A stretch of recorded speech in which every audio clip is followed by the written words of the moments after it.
Serdecznie zapraszam do odcinka 10 playlisty Polska Bryza pod tytułem Unia, część 9. W poprzednim 9 odcinku opowiedziałem o dynastii Habsburgów wykorzystującej Kościół grecko-katolicki do realizacji swoich planów. W tym odcinku opowiem o Unii z 1413 roku oraz o postaci, której działania były wyjątkowo niekorzystne dla interesów korony Królestwa Polskiego. Otóż w roku 1413 w Horodle została podpisana Unia Horodelska pomiędzy koroną Królestwa Polskiego a Wielkim Księstwem Litewskim. Nie była to unia kościołów jak Unia Brzeska, ale 3 akty podpisane przez ówczesnych władców Polski i Litwy oraz szlachtę polską i bojarów litewsko-ruskich.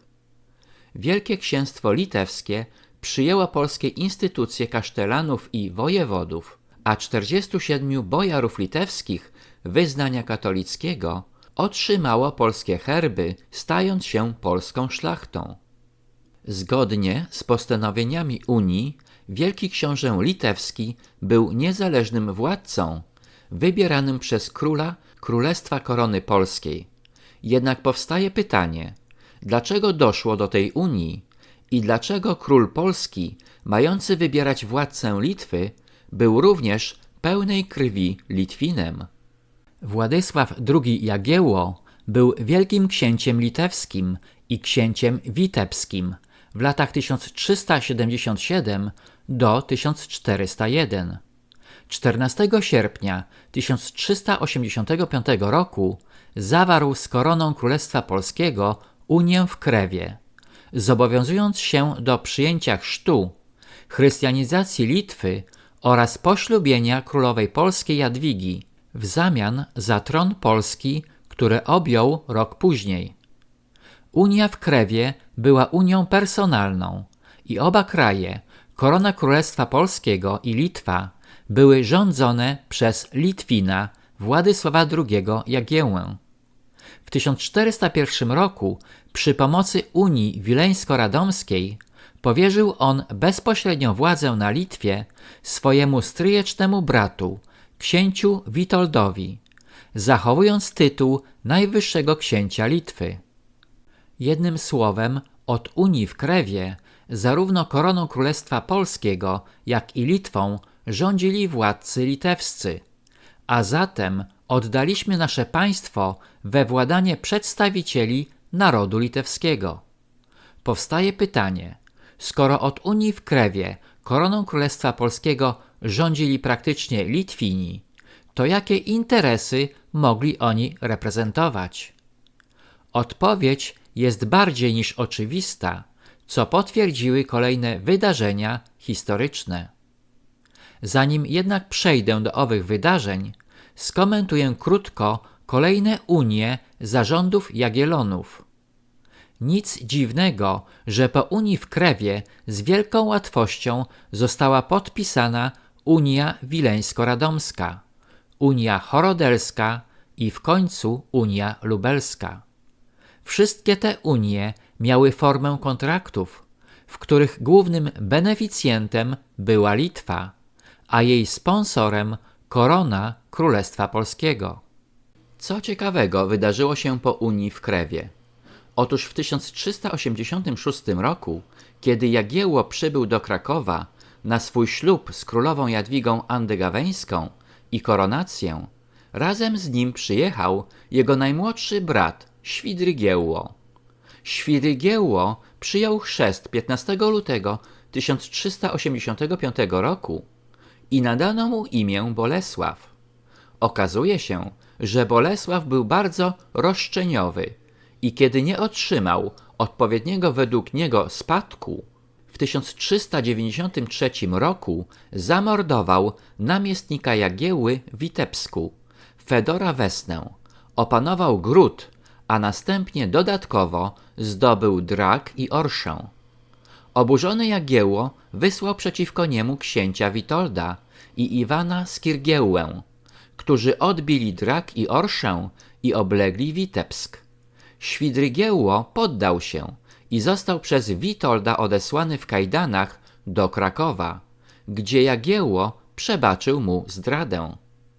Niestety, to nie był koniec kłopotów z Bolesławem. W czerwcu 1394 roku Świdrigiełło w tajemnicy zbiegł z Wawelu na dwór księcia cieszyńskiego Przemysława, a potem na Węgry na dwór sprzymierzonego z Krzyżakami króla Zygmunta Luksemburskiego. Wkrótce spróbował sprzymierzyć się z Krzyżakami, wysyłając do nich list z prośbą o pomoc w odzyskaniu ojcowizny. Jednakże do żadnego sojuszu nie doszło, a wspaniałomyślny brat Jagiełło nie tylko mu wszystko wybaczył, ale obdarował ziemiami i majątkiem. Kiedy w wyniku Unii Wileńsko-Radomskiej w 1401 roku najwyższym księciem na Litwie został Witold, Świdrigiełło zbiegł do Krzyżaków, z których pomocą chciał pozbawić władzy księcia Witolda. W marcu 1402 roku Bolesław ogłosił się w Malborku wielkim księciem litewskim i obiecał oddać Krzyżakom Żmudź oraz uznał ich pretensje do Pskowa. Świdrigiełło wspólnie z Krzyżakami najechał na Litwę, ale nie zdołał pokonać wojsk Witolda wspieranych przez wojska polskie.